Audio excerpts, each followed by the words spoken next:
هذه الرحلة تعني رحلة العمر. احنا وصلنا لمدريد مع جلة أبطال المستقبل، واحنا جاهزين للمنافسة الكبرى.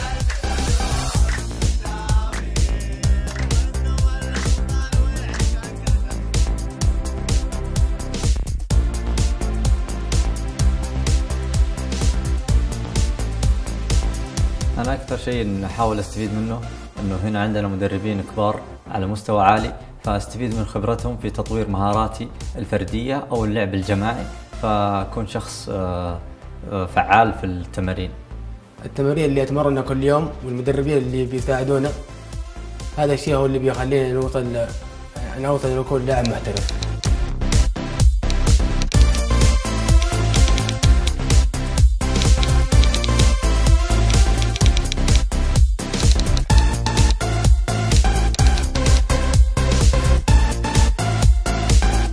جلة أبطال المستقبل سوت اللي عليها وصلتنا هنا، باقي اللي علينا. طبعا أي لاعب يحلم يوصل للعيبة الكبار، مستوى اللعيبة الكبار، والصراحة ما هي صعبة، حنا هنا ونقدر لها.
أنا أبدأ يومي طبعاً بإني أستحم وأحلق بأدوات جلد.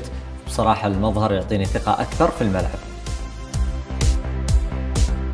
أشكر جلة أبطال المستقبل، حققت لي الحلم اللي كنت أحلم فيه وأنا صغير في تدريب في أكاديمية ريال مدريد. الصراحة أكثر شيء مميز في ذا كانت الأكاديمية، لأنها تتعامل معنا تعامل لاعيبة محترفين، وطبعا هذا الشيء يفرحنا كثير ويرقينا في المستوى.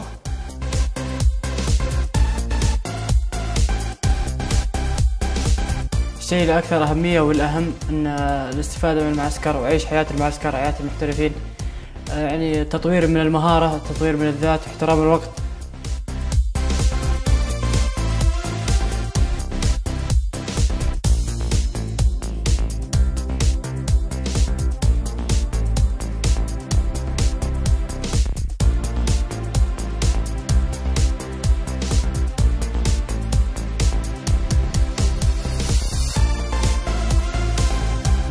بعد هذه الخبرة مع جيلة أبطال المستقبل والمسافة الطويلة اللي قطعناها، أنا أحب أتعمق في كرة القدم وأكون لاعب محترف.